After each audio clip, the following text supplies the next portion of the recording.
So what is up, guys? Nick here, helping you to master your technology. Should you buy Apple or Samsung 2018? Now, you're probably wondering, well, you're just saying Apple or Samsung, dude. What phone are you talking about, Nick? Come on, get to the point here. And well, basically, I'm talking about ever since the iPhone 7 series or the Galaxy S7 series, a lot of those things will apply. But I've been doing an investigation, and there will be an update to the Galaxy Note 8 coming next month, the Note 9. We will have it on the channel, so stay tuned, be subscribed for that. And we all know, well, we've been knowing this since last year, that Apple's going to bring the iPhone 10 Plus. I mean, they weren't tricking nobody when they just brought out one phone. Everybody knew business as usual. We'll bring out the small one, bring out the plus one next year. You're not fooling nobody, Apple. But in this first part of a three-part series, we're going to cover hardware and design. And the reason I'm making this video is because, you know, coming up, it's confusing every year. These two companies basically own the US market share. You mean, go to any, very populated location, you're going to see a Samsung phone in one person's hand, you're going to see an Apple phone in another person's hand, and depending on which state of America you're in or, whatever, you're going to see one more than the other due to, certain states have biases towards a certain, company or, type of operating system, iOS and Android here in the US. Okay, so first up with the bodies, let's begin with the 8 Plus. Now, if you want a standard body display, like a 16:9 with your standard, flat rectangular kind of phone like we've had in the past, the 8 Plus is really the only way to go. This thing is going to be on its way out. You're not going to see this no more, except for the prior ones that were already built, and maybe they might bring it to some emerging markets to get you into iOS. But at the same time, the newer designs from Apple going forward are not going to be in the 16:9 standard format. So if you like this style, then Apple's really the only way to go anymore. The last time Samsung did this was way back when with the Galaxy S7, I think, and that was a smaller phone.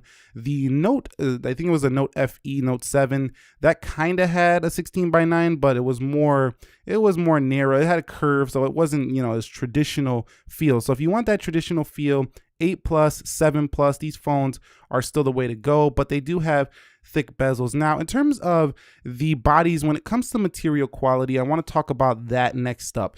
The material quality I find on the Samsungs to scratch just a little bit easier in my experience over these flagship Apple devices. You can't see it on camera, but I've got more nicks quicker on the Galaxy series than I did on the Apple series this year in my past, months using. I had to put a screen protector on the S9 Plus as this thing's been pretty easily scratching in a lot of places. But the hardware on the whole, though, we do have, I think, a little bit better buttons for the Apple device due to the separation in the button here. And also you have a silent switch, something you don't get on Samsung. Now, in terms of that tactile feedback, though, they're both very clicky and easy to find, but I think they both missed the mark by putting, volume rockers on the left. I feel like it'd be smarter to have them all on the right side. It's just more natural to just put your thumb here, find your volume, find your power button. Some phones do this, but neither Apple or Samsung does this. Now, it would be a little tricky for Apple because they put a silent switch as well, but still I feel like putting all the buttons on one side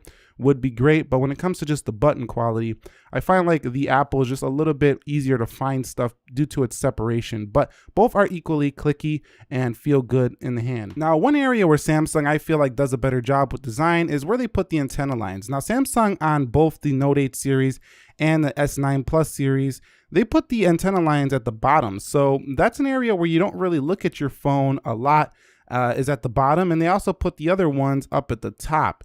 Now, I'm not exactly sure, somebody pointed out if this actually makes reception better, but the antenna lines here on the hardware is a little bit more hidden. You don't really see it on the Galaxy S9 Plus or the Galaxy S9 or the Note 8 or the S8, the S8 Plus. But here on the iPhone, putting it on the side, I still easily see that. You see a phone from the side more than you see it from the bottom. So I don't like where Apple puts those antenna lines on their phones. They don't have them on the top, but they have them on the side. So that's a little thing I want to point out between both of these. I think Samsung wins on the hardware in that aspect. Speaking a little bit more about material quality, they both put glass on the rear, and the Samsung does do the similar thing as the iPhone 8 Plus with the aluminum sides here on both the Note 8 and the S9 Plus, two of the best you can buy right now. But the Apple iPhone 10 goes stainless steel. Now, I think they should have went with a higher grade aluminum or, you know, maybe titanium on the sides here, because stainless steel scratches really easily, and I found that to be the case on the iPhone 10, although it does feel a little bit more sturdy and a little bit more a solid construction than the aluminum. So the iPhone 10 stainless steel is a strong material, but at the same time, it scratches easy. So really, this one's pretty much a draw. You know, you might like the feel of aluminum on the sides, and you might like the feel of a stainless steel on the sides, but I think titanium would have been the way to go maybe for the iPhone 10 series. Now, talking about another aspect of their hardware, you get USB-C on pretty much every new Samsung these days, and you don't get that on the hardware of the iPhone series. So you get the Lightning port. Now, this is not really a problem because Apple has been doing proprietary forever, but when you have a MacBook and newer products coming out with USB-C, and pretty much everything on the market is going universally USB-C, even the new Microsoft Go, you know, you should probably think about putting USB-C on your iPhones. I think many people would benefit from this, and it would be annoying to some users who have many Lightning accessories, but at the same time, you had the courage to take away the headphone jack. Why not remove that Lightning port and get on that USB-C game, as you've already done it for your MacBook? So I think that Samsung wins here when it comes to USB-C versus the Lightning port. So who has better attention to detail? Well, this one's pretty much a draw because Apple has great attention to detail pretty much around their entire iPhone. I like the little Torx screws in here. They have the, you know, beautifully crafted, just like the aluminum, how it meets the glass. It's just really smooth how it feels in the hand. But at the same time, Samsung has paid attention as well. And, you know, they have this camera that's super flat, and I like that attention to detail. The flash is behind the glass here on the Samsung, same on the 8 Plus. And it's just really well thought out. So both phones very well thought out. The Samsung is more of an evolution of the S8 here with the S9 Plus. But I think when it comes to the attention to detail, both have paid extremely close attention to every detail on these phones, and it's pretty much a draw there. I do like where Apple puts their SIM card tray. Samsung puts it up at the top. I do like how Apple has it on the side here, but at the same time, if they move those buttons over here, they would probably just put it on this side. So I don't really like reaching up here to get my SIM card out, but that's something small, again, subjective. But I do like how Apple puts it on the side. It just makes a little more sense to pull it out, put your SIM card in, slide it in that way. It's just something small, I had to say there. So quickly discussing the displays, you get curved displays here with Samsung versus more of a flat style display on the iPhone series. Even though you have that more narrow aspect ratio for the iPhone 10 and going forward, Samsung's been doing curves for a while. If you want a flatter display, you have to get the Note series. The curve is more aggressive for the Galaxy S series of device, although that does make it a more compact feel in the hand when you are using the Galaxy S series of phone. I think that this kind of come down to personal preference, but I find that the flat display is a little less distracting on a day-to-day. For some reason, I just feel more focused on my content when I'm reading specifically on a flatter display like the iPhone 10s or the iPhone 8 Plus. But when you are doing things like watching video or, you know, just really trying to enjoy that display, I think Samsung has got Apple beat every time when it comes to just watching media, consuming content, and not really reading and doing things that require you to really focus in on your display. Just, you know, kind of just watching media and things like that.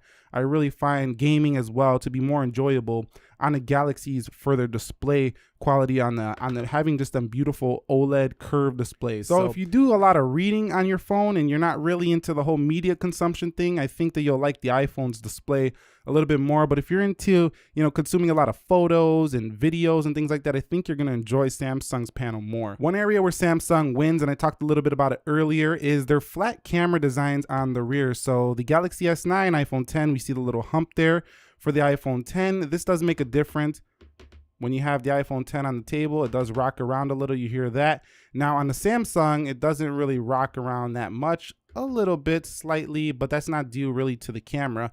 On the iPhone 8 Plus, you also have a camera hump right there, a little bit more recessed than the iPhone 10s, but you don't have that camera hump for the Galaxy Note 8 either. So Note 8 with a flatter camera design. So I think Samsung wins on the hardware on that front as well. So design and hardware on the day-to-day, which one feels better in the hand? Well, I think Samsung does a little bit better in making a bigger phone feel more compact in the hand. So the Note 8 has a monster 6.4-inch screen, is somewhere in there, 6.398. It's high up there. One of the biggest screens you can buy.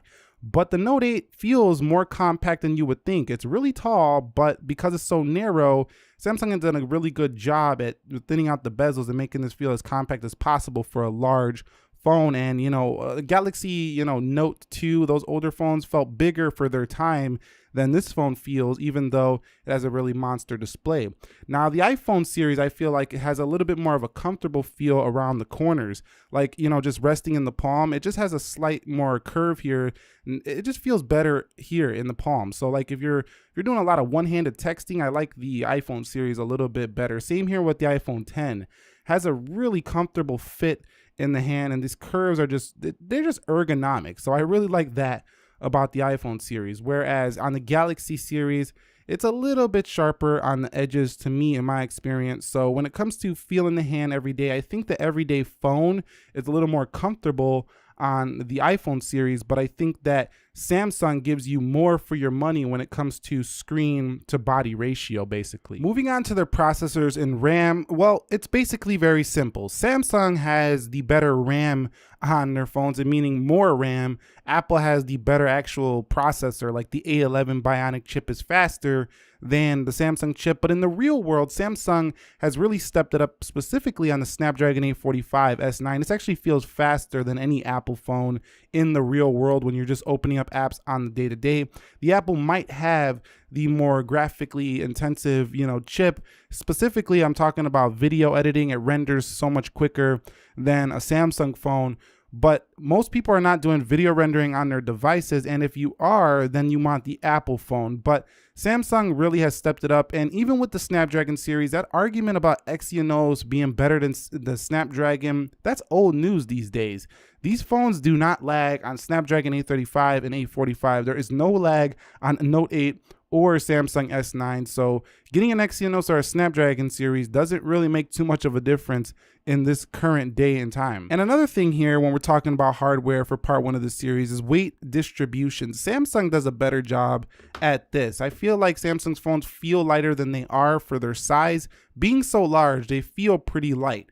The iPhone 10 feels pretty weighty in the hand. You feel that, stainless steel. It's a little, chunky little, it's got some weight to a device. Now, a lot of people associate that with premium, so I'm not going to judge you if you like that. But 8 Plus, 202 grams, pretty heavy device. Samsung has got them beat when it comes to weight distribution, distributing that weight across the body. The Samsung phones feel lighter for the size. So we have arrived at the final conclusion of part one of this 3-part series on should you buy Apple or Samsung 2018. We know we got the Note 9 coming. It's going to take the place of the S9 when it comes to probably the best Samsung you could buy. The 8 Plus is out of here, and there's going to be a 10 Plus coming soon. But which one is the better one to buy right now in 2018 when it comes to hardware, at least? Well, it's pretty close. Apple wins in many aspects, like the ability to not scratch as easily. I found these phones don't scratch quite as easily as my S9 Plus has.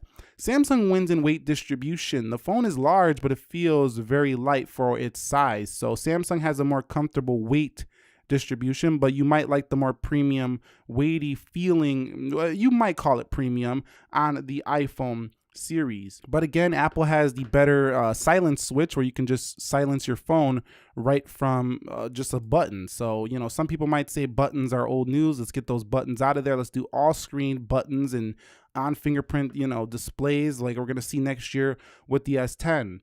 Now, when it comes to their design, when it comes to displays, I feel like Samsung stepped it up by putting their fingerprint in the middle this year, getting rid of that side fingerprint that they had on the Note 8 and the S8. That was a problem, but Apple came here and put a notch on their phone. Now, I know this upsets a lot of people saying, come on, man, just get over the notch. Nobody cares about the notch. It's old news. No, it's not. When you're trying to evolve to an all-screen display, this is in the way. It'll be gone in a few years, but for now, it's still in the way, and don't deny it just because you love the device. It's still there. You still see it, and if you ever use a Samsung phone or use any other phone without the notch, you definitely notice that it's no longer there. So don't kid yourself. It's still there. Apple Find 10, check that phone out if you want to know what I'm talking about. But it doesn't make the iPhone 10 not worthy of a purchase. It's still definitely worthy of a purchase. Why do you think I purchased it right here? So that's it. That's part 1 of this series. This is a 3-part series. Next up, we're going to discuss software. So if hardware wasn't enough to make you decide to buy a Samsung or Apple going forward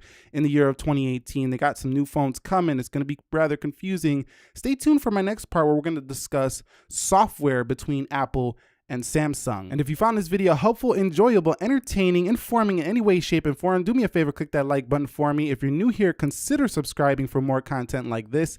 Nick here, helping you to master your technology. Be sure to be well. I will catch you all on part 2. Thank you very much for watching, and peace.